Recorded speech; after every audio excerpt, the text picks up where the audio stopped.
Alright, so where were we? Birds. Welcome to part 3 of chapter 34. So, birds, as I said at the end of part 2, evolved from small, feathered, carnivorous dinosaurs. So, as I was saying, feathers have been a part of birds before birds were birds. But anyway, so, for example, recent discoveries about the velociraptor showed that it actually had feathers. It was also much smaller than they portray it in Jurassic Park, so that's a whole different story. But, so feathers have been around for a long time, and they really evolved for insulation from the cold. They may have also evolved for camouflage purposes, or even for courtship purposes, in order to make it easier for potentially males to be more colorful for females at certain times of year. They didn't initially evolve for flight, and it actually took time for them to evolve for flight. Now, the birds, the dinosaurs that started out, that they eventually evolved from, have actually evolved a lot of features that have made it possible for them to fly, to adapt to flight. So nearly every feature of the dinosaurs that eventually evolved into birds has been modified in some way to have the evolution of birds, to have the evolution of flight in birds. So things like energy efficiency, because it requires a lot of energy in order to fly. Changes in vision, because flying organisms need to be able to see better. So acute vision is one of the major characteristics of flight. And also fine muscle control, because they have to be able to fly, to adjust their path as they fly. So by having fine muscle control, they actually have greater maneuverability in flight, and they're able to control where they go much more easily. But with all the evolutionary things that had to happen in order for flight to happen, and to have it happen successfully, which we'll talk about in a second, but there are a lot of benefits to evolving flight. It improved the ability of them to hunt, or to find food to scavenge on.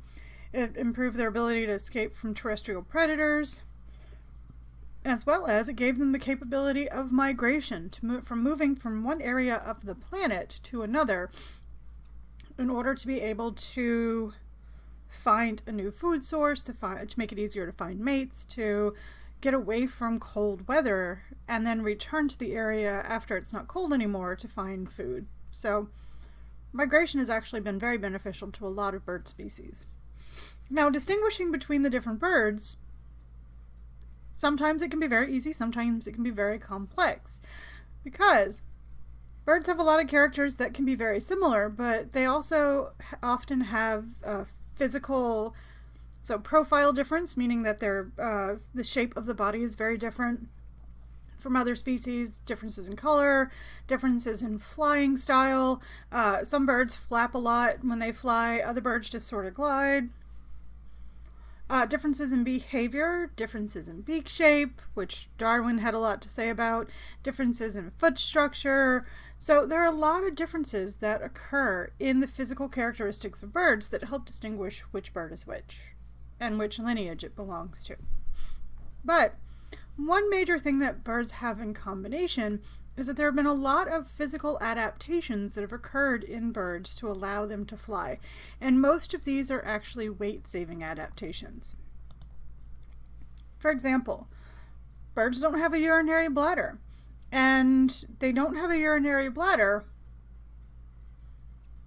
They generally secrete their excretory compounds in their feces rather than in the form of urine, and by losing that organ, which the body was still able to adjust to that, meant that they could be lighter in weight. The females lost an ovary, males have smaller gonads, and they lost some significantly bony structures like teeth. In addition to that, they have a more hollow bone structure that isn't as thick or as heavy as the bone structure of mammals or non-flying reptiles.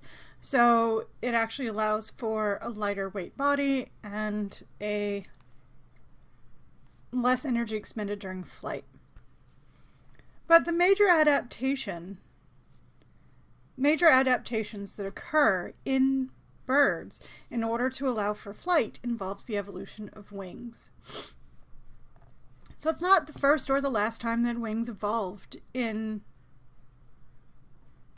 animals, but certain structures had to be reduced and other structures had to be improved upon in order for flight to evolve in birds. You get the reduction of the bones in the foot of the forelimb or the hand of the forelimb. So you get, for instance, this area would be the forearm. This would be the wrist equivalent. This would be the equivalent of the first finger, the second finger, the third finger, and then the palm of the organism. So those bones are highly reduced in order to make that extension to the wing.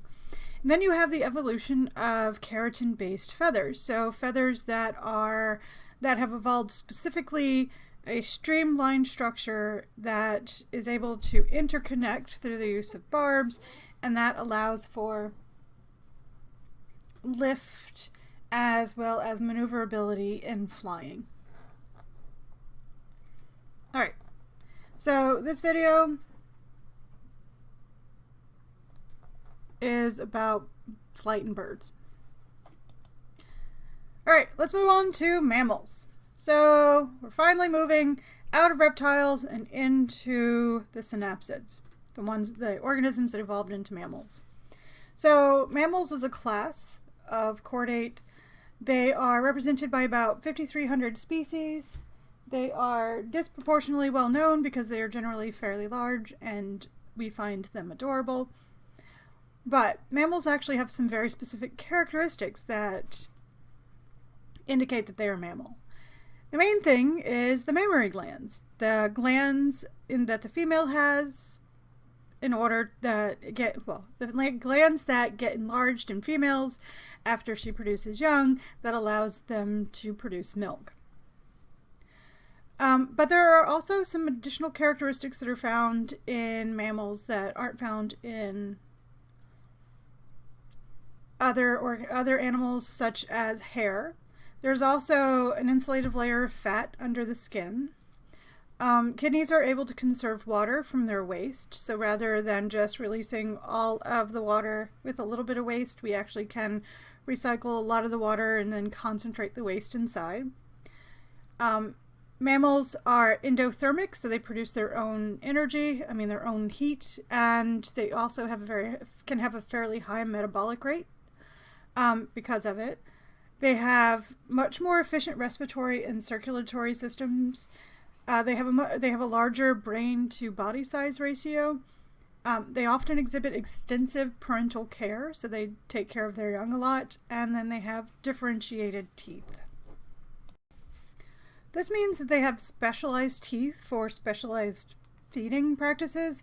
For example, in humans, we have sort of slicing type teeth in the front and grinding type teeth in the back, whereas if they're herbivores, they might just have grinding type teeth, or if they're carnivores, they might have more slicing type teeth with some puncture type teeth. So they have teeth that can be differentiated from each other. You saw some of that in lab.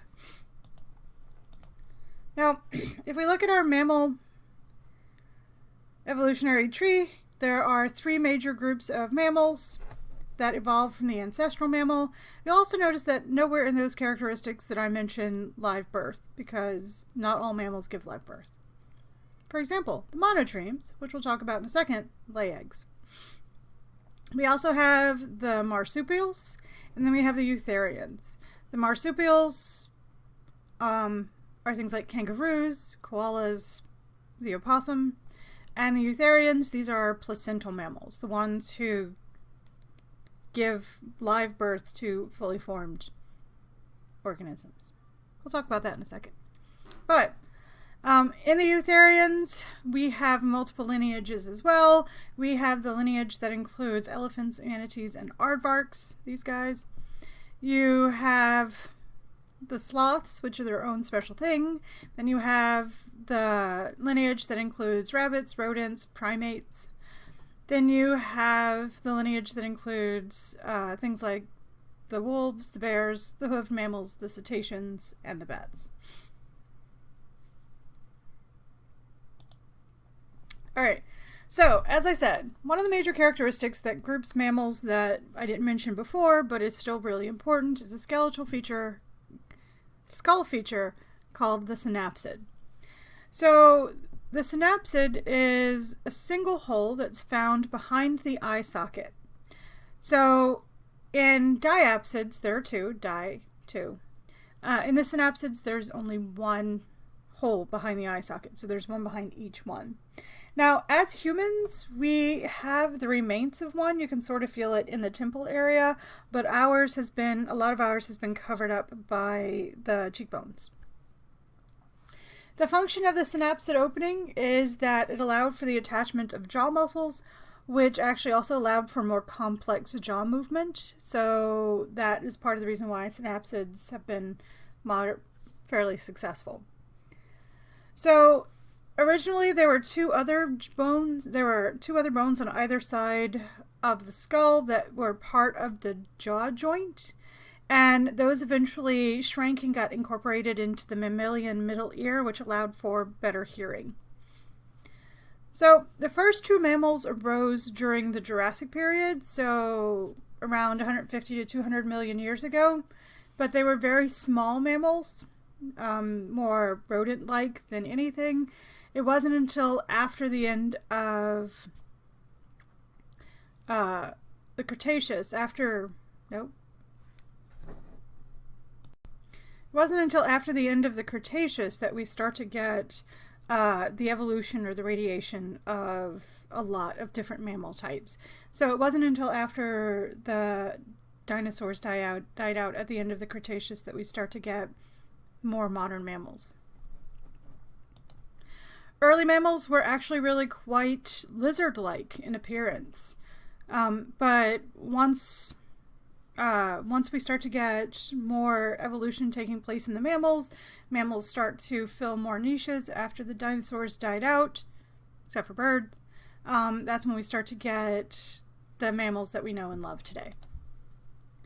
But first, let's talk about our three major lineages of mammals. The first of these are the monotremes, which are ridiculously cute and weird, not gonna lie. But the monotremes are a small group of egg-laying mammals. They have maybe 5 species. So they include the echidna, which is what you see in this picture down here, as well as the platypus.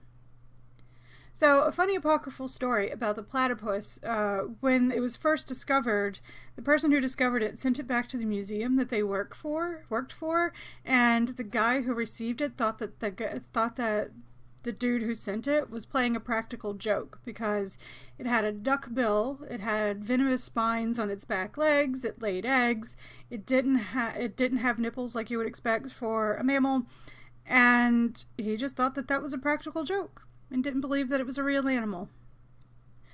But now we know better.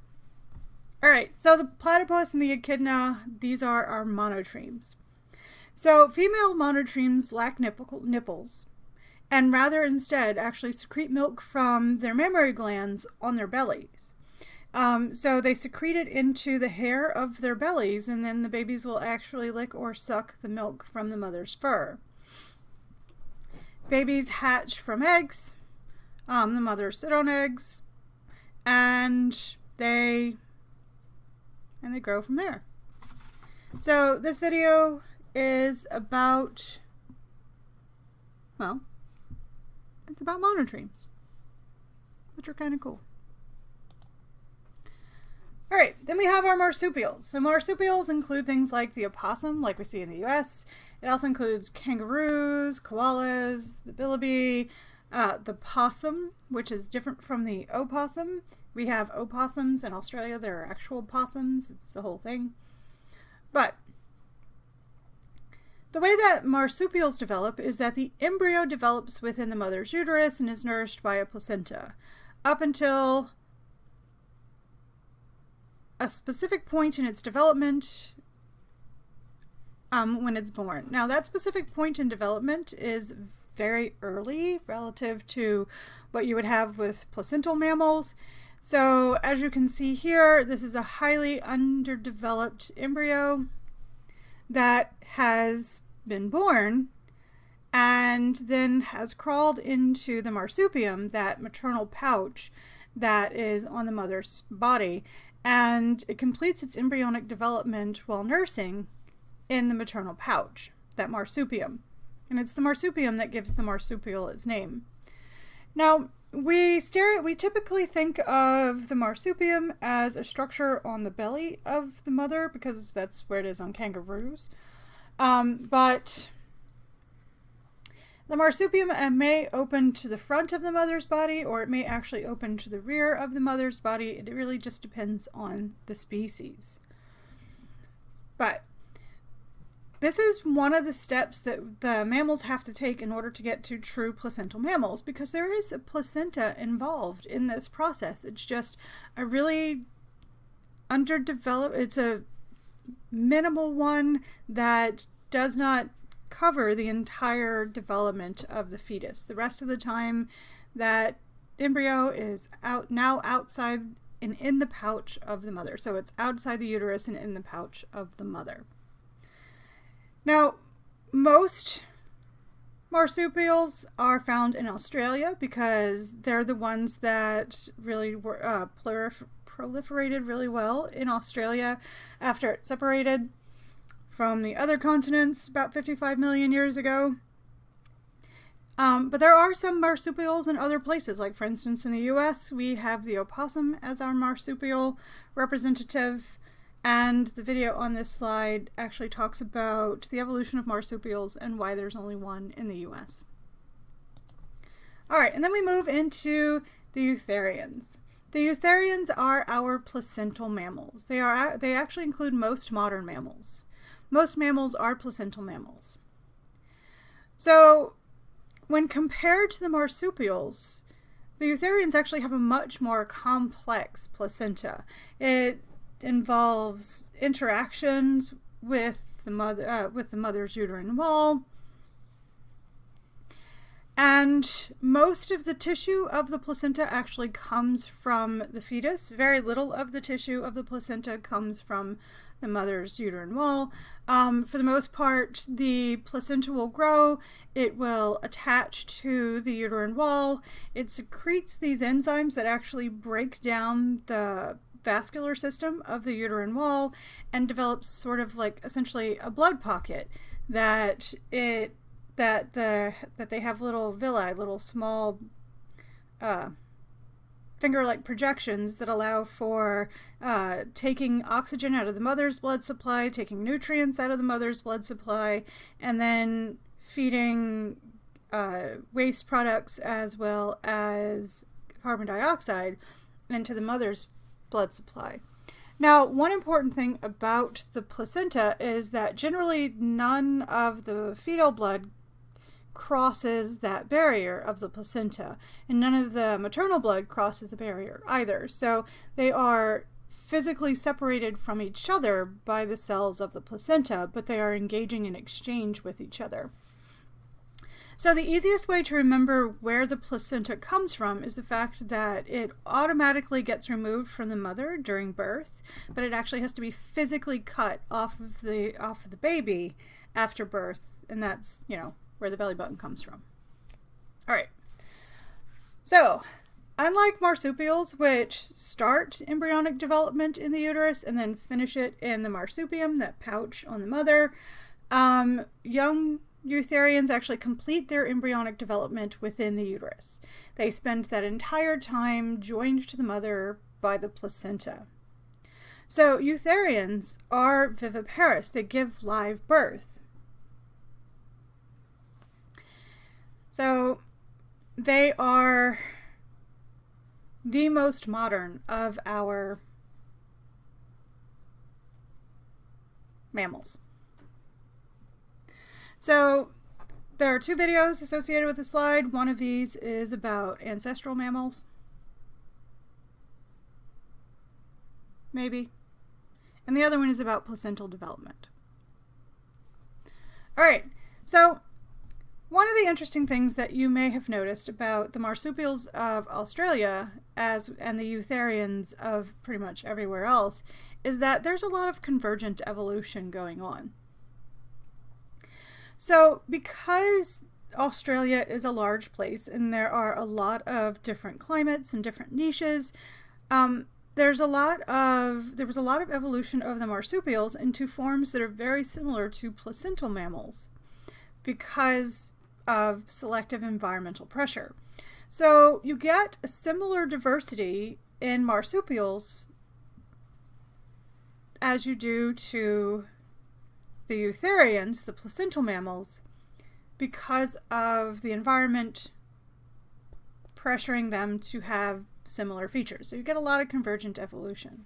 For example, there are mouse-like marsupials. The plantain-gale is a mouse-like marsupial. There are marsupial moles that are very similar in physical structure to placental moles. The sugar glider is very similar to the flying squirrel, except for it's a marsupial and the flying squirrel is not. There are rabbit-like marsupials. There are dog-like, well, where are dog-like marsupials, wolf-like marsupials. So Australia had this really cool evolutionary convergence in the features of their marsupials that have them very similar to placental mammals. All right, so that's the major thing I wanted to talk about for this chapter. There are a lot of supplementary slides like characteristics of mammals, not mammals, of vertebrates. Then you have the different orders of mammals. You do not have to memorize those, but, you know, take a look at them. They're pretty cool. And that is it for chapter 34. I know it was a little long, but we got through it. And I will see you in class. And have a lovely time away.